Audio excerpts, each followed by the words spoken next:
What is up, everybody? It's the Anime Watcher here, and for today we're going to be doing more Blue Archive. But today we have finally catch up to the Blue Archive's main story, boys. We are now going to be doing Volume F. After all the grinding for Volume 4, Volume 2, Chapter 2, we are finally here at Volume F, and I cannot wait to start it. So, I've got nothing else to say. Please leave a like and subscribe or hit the bell notification below so you'll be notified of when I would upload my next video. I would appreciate that pretty much. So, without further ado, let's just jump right into the video, shall we? Oh, I'm pretty excited. Okay. Oh, chapter 1, there we go. Oh, this is so cool. I cannot wait. I cannot wait. Okay, let's see. This is really exciting. Prologue, okay. What? This narrative has been subverted. The previously established context, structure, nature, intent, and interpretation have been utterly dismantled. Black suit? What is meaning? Truth? Faded. Tangled. Inscrutable. Oh, okay. Sensei? The stories so far have been for naught. The events that will unfold from this moment on will defy all you believe you know. Who's speaking? It's the president! Have we actually gotten a name for the president yet? You will encounter a world sans protagonists. There will be no villains, no conflict. Parallel lines will become entangled. The axioms you know to be true all dismantled. This is the president, right? I think this is the president speaking. A contrived reality in which the composition of your lives no longer holds any meaning, context, probability, all moot point. This world will be one of absurdities so incomprehensible even the difference between up and down will have no meaning. Okay. Aruna! Cute!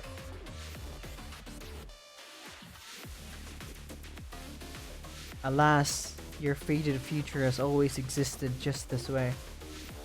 But those times of the past have been long forgotten. Jesus, that is terrifying. What the hell? They never told me about an incoming jump scare. So, wait, how did they get in the office to begin with? That's still unnerving. Jesus Christ. We will begin a story that is not a story.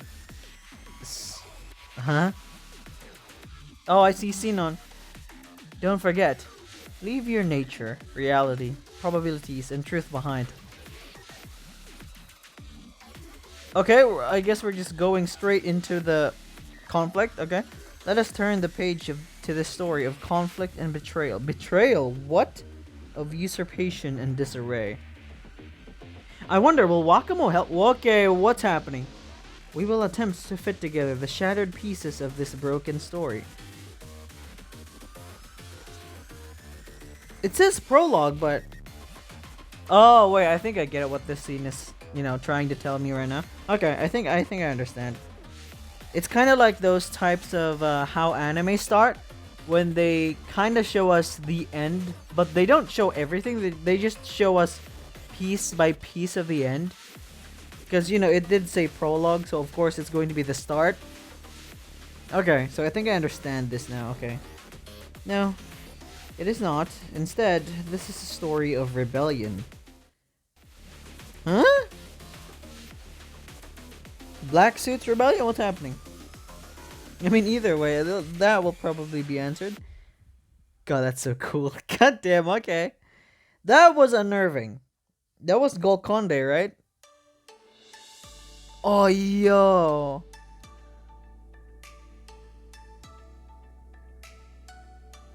No way they're playing Re-Alharu here. I mean, yeah, that's pretty much what's happening right now. They are playing Re-Alharu, where all miracles begin. This is some movie quality type opening. This is a movie type quality catastrophe. Okay. I'm pretty excited. Catastrophe, baby. Let's go.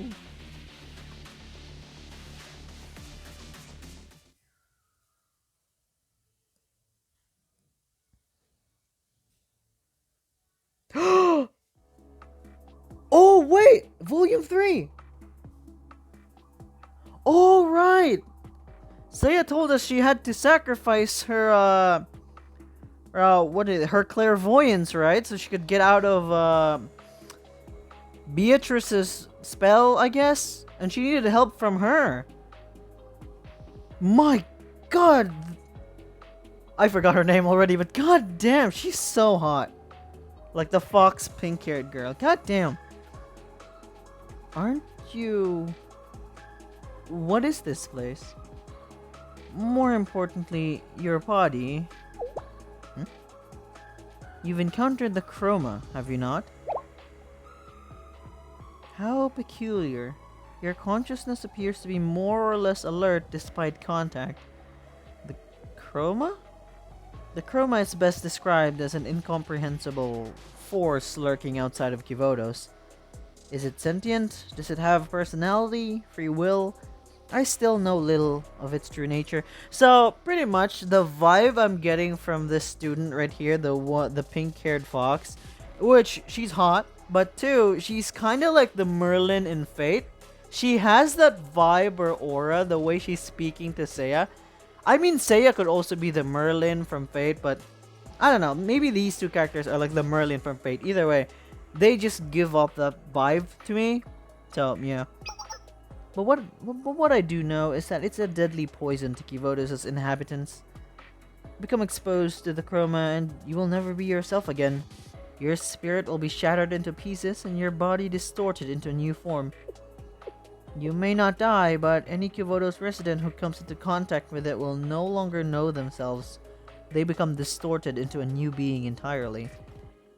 Fear not, the Chroma will not find Kivotos. For the Chroma to infiltrate our city, it would be like finding a needle in a haystack. It would be both a miracle and a disaster.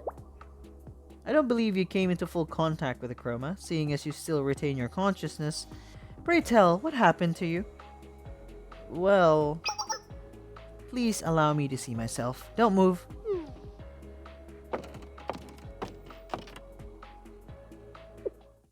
Now then, excuse me, Prophet of Trinity.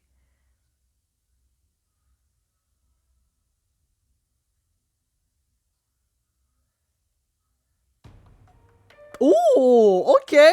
So we're going back to volume 3. You're trapped in my web with no way out. Are you scared, Seiya? Afraid of the power outside of Kivotos you can't tear your eyes away from? Your very existence attracted it like a moth to a flame. Oh, that... Okay, I just thought that was a cool visual. Okay, so that is important. Okay.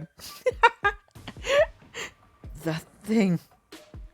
You ventured a step too far into powers you didn't understand, and now they've dominated you. My god, she's so hot. I see. Someone attempted to manipulate the power of the Chroma for their own benefits. They performed the ritual to summon the Chroma to Kivotos. It's fortunate for us all that the ritual was incomplete. Oh, that was what the ritual was for.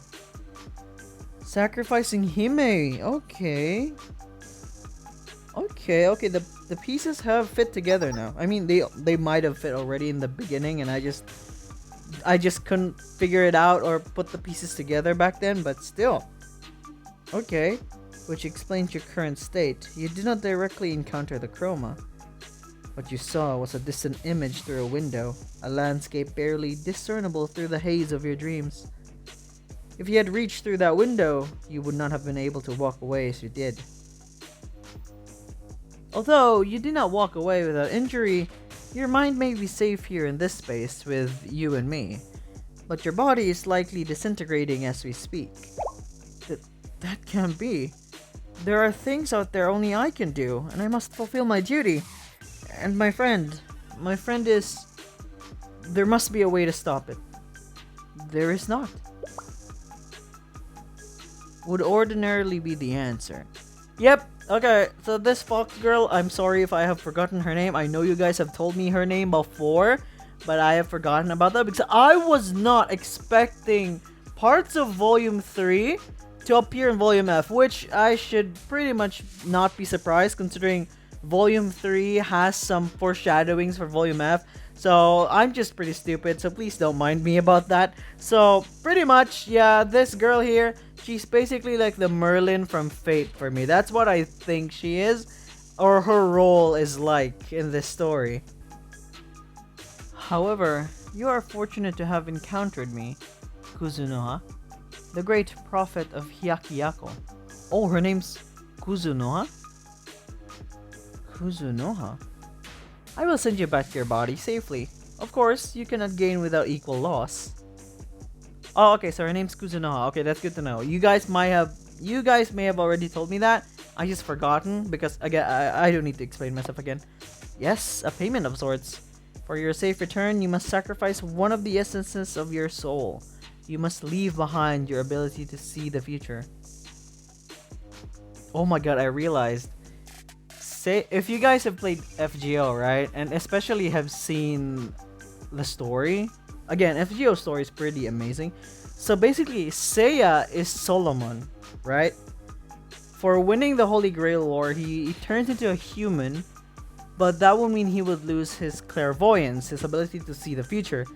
But right before he loses that power, he gets to see the world end, but he doesn't know how, he doesn't know who will end it. He just knows that it's going to end in the future. So, what I'm saying is, Seiya is literally Solomon from FGO. Not entirely Solomon, but these two characters have some similarity between the two. One, Seiya is hotter. Two, Seiya is cuter. Three, there's a tiny bird on Seiya's arm, so that's pretty cute. But jokes aside, it's pretty much, yeah, these two characters, Solomon and Seiya, they're pretty much the same type of characters. They're cut in the same cloth, at least in story-wise. So that's pretty cool. That's what I realized just now, so yeah. And again, Kuzunoha is like the Merlin for me from Fate.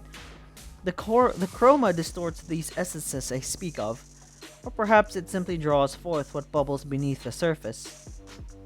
Regardless, allow these infected essences to fester, and you will lose who you are to the Chroma.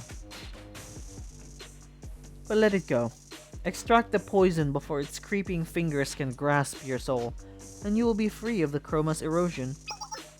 What say you? Will you sacrifice the skill you are so proud of so that you may fulfill your proclaimed duty, Prophet of Trinity? God, Kuzunoha is so cool. Yes, I will, said with much conviction and no hesitation. Is this for the sake of your friends? How admirable. Wonderful. Wonderful. I wonder, will Kuzunoha actually play a huge role in Volume F? Farewell, then, Seiya. Know that you cannot find me back in your... Wait, what? You cannot find me back in your world? No, she's not playable then! Oh, the pain of knowing that she's not gonna be playable! Unless she comes to our world. God damn it. Well, I mean, Hatsune Miku is of the same cloth, right? Where she's not from Kivotos, but then she arrived. God damn it, then she still needs to arrive in Kivotos to be playable. Ah! Why? Why, Nexon? Why must you gatekeep Kusuno from me, damn it? Ah, prophetic dreams may still flit about your periphery, like a kaleidoscope outside your window. Good luck.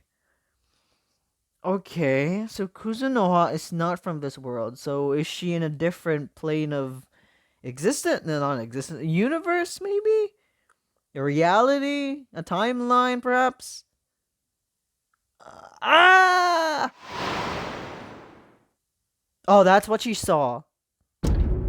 Okay, this is the only scenes they showed us in Volume 3, and also in the prologue. Apparently, in the game when you actually first started. Gematria conference room, okay. My apologies for my tardiness. I had a matter to take care of. Maestro. Golconde is... Well, he's not in that terrifying form yet, but again, that jump scare earlier, pretty unnerving. Hello, okay, Beatrice is still alive. So this is basically volume 3 still. We're all here. Let's begin. We recently discovered the legacy of the nameless Volume 2! Silly me for even asking, but who exactly are these nameless priests, Black Suit? Even I understand the basics. Beatrice's ability to protect royal blood, the cruise missile strong enough to destroy the cathedral, they are all gifts from these nameless priests, no? So putting my heads together, I have gleaned their technology makes that of kivotos. Looks like a little child playing in mud. Hey, don't call Aris that. Screw you. You're correct. The nameless priests were once masters of a world predating kivotos. Ho ho. Exactly. Before the world as we know it today, we had the nameless gods, the sublimes of the time. Only the faintest wisps of their existence can be identified in the largely mysterious annals of kivotos. What we do know of these gods is how they manifested themselves. Typhoons, cliffsides, and trees, lightning, and the list goes on. They appeared as crude forms of nature, but in reality embodied the mystery and terror of Genesis itself. There's very little I can say of the nameless priests who worship them, except that they harbor no kind feelings towards Kivotos and its residents. And while we've seen neither hide nor tail of the priests themselves, their technology remains littered throughout these lands. Therein is where my interests lie. Because as we've already seen, their technology fetches a high price in the black market. But Golconde has informed me the situation has changed and we have much greater concerns than price tags at the moment. Ah, yes, it may have passed with the blink of an eye, but we observed the arc that we did. What do you mean by observed? This implies the arc is not an object to be seen, but a phenomenon that was observed. Well... Fascinating! All this time I was looking for a physical arc, but you suggested to be intangible. Which also suggests that using the Kaiser group to dig up the Volume 1, the Abydos Desert, was in vain. It seems to have made a mistake, so to speak. Yes, fascinating. If that is the case, the Ark could reasonably be seen as a manifested concept, a menagerie of swirling mysteries. Well, speculation serves no one. Let's resume. The nameless priests and their troops, believed to be extinct, have made themselves known once again because of Volume 2. Okay. Volume 2, Chapter 2, to be specific. The situation has taken an unexpected turn. Shale's appearance, a failure to secure Kivotos' greatest mystery, losing our only territory in Arius, Decagrammaton's death, and now we have the nameless priestess legacy, the appearance of the Ark. Things have gone awry. Well, this outcome wasn't impossible, I suppose. But the facts of our current reality is that unpredicted and uncontrollable variables have rudely introduced themselves into our plans. We've lost our control of the situation. To make matters worse... Wait. I know Aris's whole evil version is to destroy Kivotos, right? But could that be used to also help Kivotos? Could Aris could Ki fight off Gematria as well?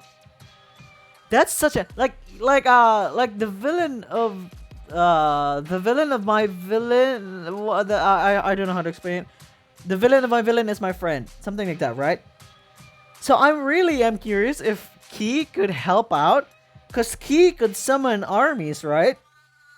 But I'm not entirely sure here. I mean, maybe when Ki shows up, it's gonna be the end of the world even more worse. It's gonna get more worse because, you know, that was her main purpose. But I kind of wondered, that would be such a cool way to, like, Reintroduce Key. She's not a hero, but she's also not a villain. At least in this arc, where it's just everybody needs all the help they can get, right? Just imagine that. That would be so cool. You mean to say Beatrice has made matters worse? The Chroma would have never discovered the existence of kivotos if not for... Wait, so they don't want the Chroma to arrive here as well? I thought that was their whole plan. Okay, so I guess it's just Beatrice. So... Oh, okay, so this gives me more questions. What do these guys want exactly? The destruction of kivotos, I think? But there has to be more than that, right?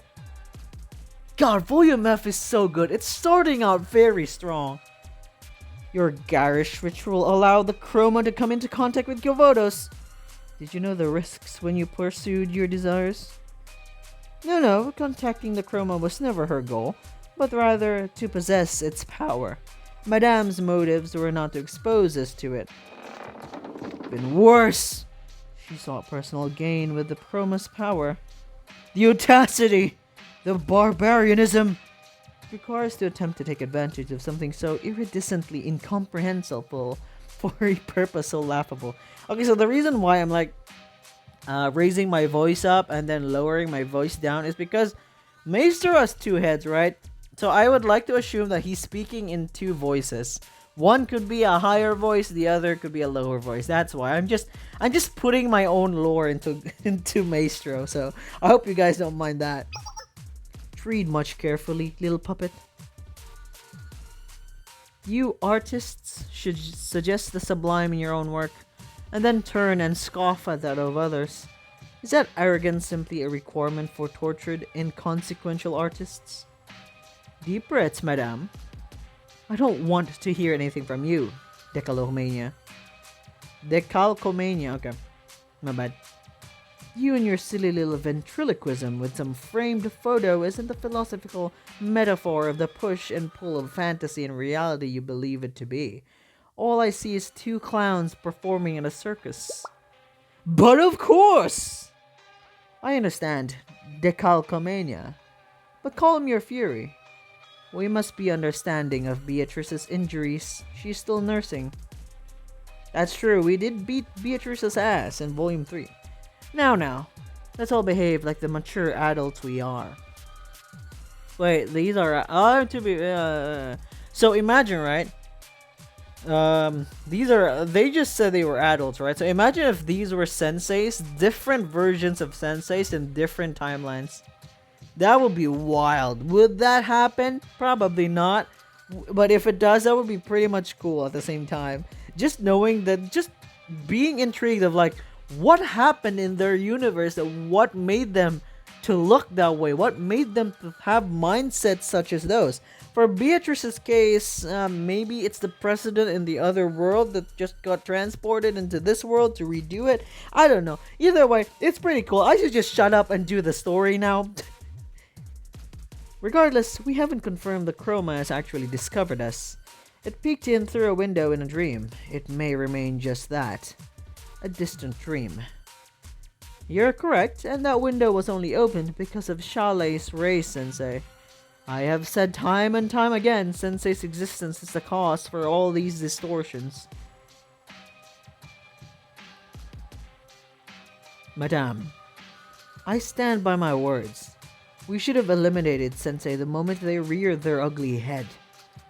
As long as we exist under the concept of academicity, Rei Sensei's existence will surpass ours before we draw our next... But that's how OP we are? God damn! Okay. That's how the dice rolls in this story. Stay right here like the sitting ducks we are, and we're subject to the rules and laws of this world. Take your rules straight to hell! I understand the situation is desperate. Allow me to offer this motley crew its salvation. My solution will handle the nameless priests, Shale, and the Ark in one fell swoop. What are you gonna do now, woman? What? In fact, The Chroma is fully aware of Kivotos' existence. Oh damn, imagine if these three start to gang up on Beatrice right now. Just see them tearing Beatrice apart. That would be pretty cool. I always love it when villains in a group, right? Like, sometimes, yes, the villains have different goals or methods of achieving their purpose, right? And sometimes that would usually lead to clashing with other villains in the group. And if that happens here, that would be pretty cool. I always love moments like these. Because, you know, it shows us that, yes, these villains are maybe in the same group, but that doesn't mean that they like each other, to say. Like, again, yes, we have seen multiple instances where some, maybe Beatrice, Golconde, Maestro, you know, they throw jabs at each other, they call each other this, call each other that, but we never actually see them have a fight with each other. That would be so interesting to see.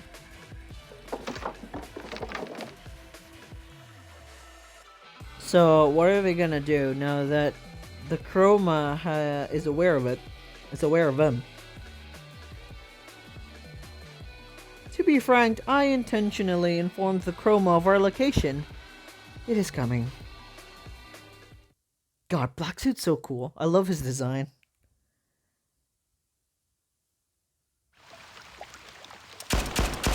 Oh. What is this? Okay. God damn it, why is it this? I really want to know what happened here. Sensei can be protected no longer. With this, everything will be over. Shiroko? Oh, it's a dream, isn't it? Oh my god, we actually get a clear version of it.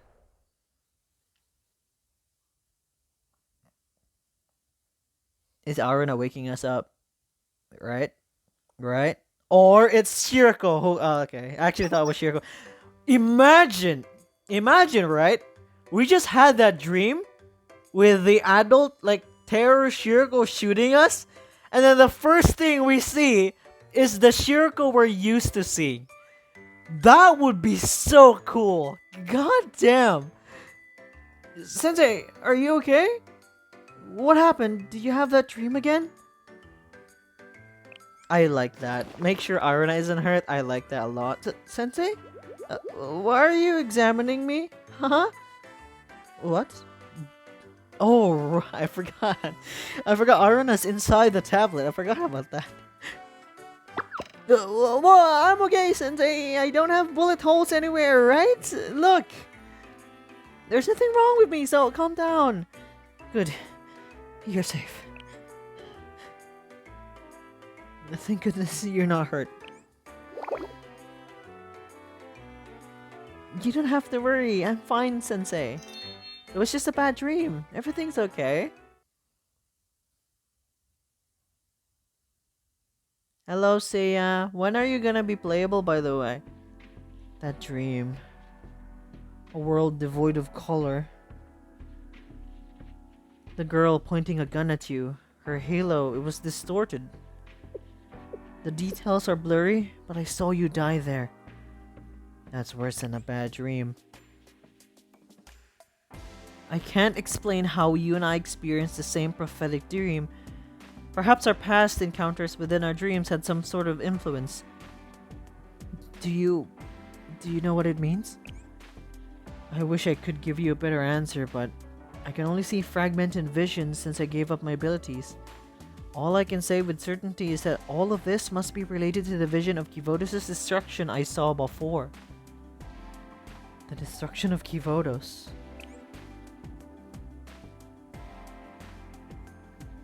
Red Archive! Oh no!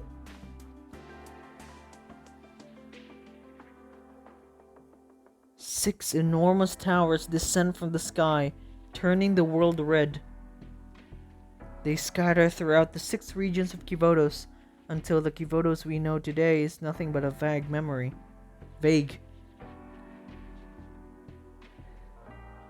Man, I am feeling the suspense just from reading the story. Blue Archive story is just so good. The writing is top tier. Don't worry, Sensei. No matter what happens, I'll protect you.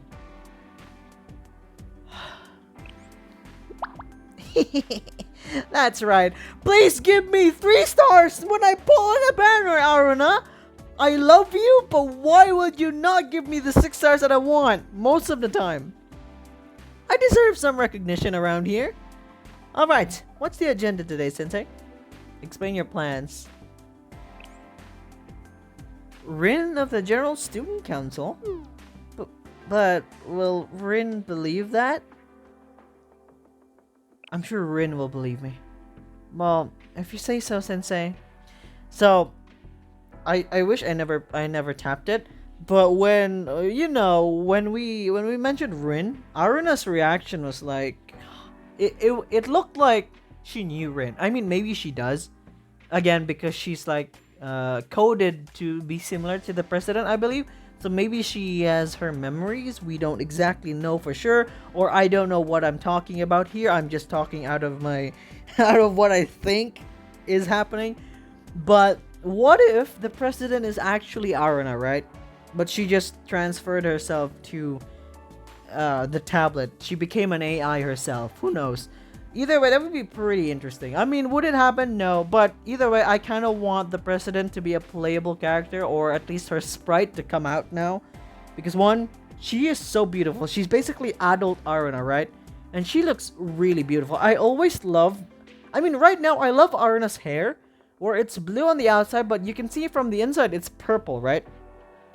You can think about whatever. You can think about that as whatever. It could mean just like, Aruna's just gonna give us a ton of blues until she decides from the inside of her heart she's gonna give us a purple. You can think whatever you want. But I always love Aruna's hair. I always love hairstyles like that. Like the whole outside color and then you have the inside color. Like, it's so cool. Especially these two specific colors with pink and blue. Like, if they perfectly... how can I explain it? Like, they perfectly bounce off one another. They're perfect for Anna, is what I'm trying to say here. Sorry to, have a tangent a little bit. I think Rin's a little scary, but I support you, Sensei.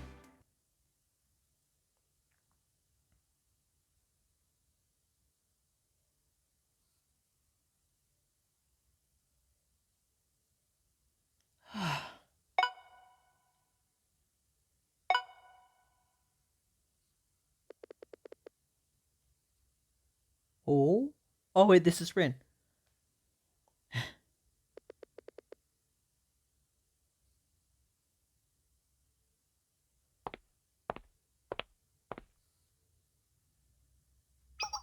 Did you say destruction? Why do you sound so skeptical? You saw this in a dream. Okay, so one thing's for sure. Why aren't we bringing Seiya here? I'm pretty sure Rin knows who Seiya is. And she knows what her stuff is about. Please just give me an answer why we never brought Seiya with us. Well, yes, but... Or at least why we're not mentioning Seiya. You had a dream about Kivotos' destruction. But you don't know when or how. And you have no proof in reality. Interesting. Destruction. You mean like the time, the Nameless Priest appeared in Volume 2? Or what happened with the Eden Treaty in Volume 3, Sensei? I just thought it was important for you to know, Rini. Rini, that's so cute. I'm going to ask you to politely not to call me that again. I'm sorry. Again, like for Rin, right? She looks so good. I always love hairstyles when they do that. They have an outward color, but they also have an inward color as well. It looks so good. Very well, Sensei. I'll look over some old data and the General Student Council's records to see if I can find any precedent. Huh? It would be beneficial to check the Yaku Alliance Academy records as well. It's a rather mysterious organization, so the student database is by no means comprehensive. I may be able to unveil a clue or two, though. Are you saying you believe me? My beliefs hold no weight here. Even you seem uncertain about whether or not it was real. But still, must have discomforted you enough to come all this way to report it to me. Your intentions are entirely serious. The General Student Council President chose you to fill her space in her absence, so it's my job to help you. To honor the President's wishes... Really? I knew I could count on you! I'll do what I can on my own, but you'll need more than a vague hunch to get the other General Student Council members on board. If you can get their approval, we'll have more avenues to investigate, Sensei. Oh, then that means we're gonna have to see, oh my god, I forgot her name. The Volume 4 chick. How could I have forgotten her name already? Jesus. No, not Kayako.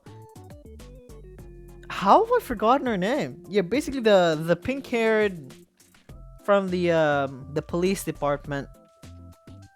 General Student Council woman. Jesus Christ, I feel so bad for getting her name. She was so cute though. She was hot. She was seductive. But goddamn, why is she evil?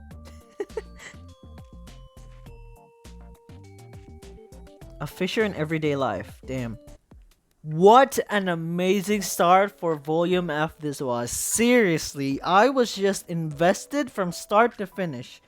Maybe it's because it's like the conflict. It's like the final, you know, it's like the final climax of the story. But then again, the build up from Volume 1 to here is just so well done. The writing is so interesting. It's so beautiful. The characters are so lively and really, really entertaining.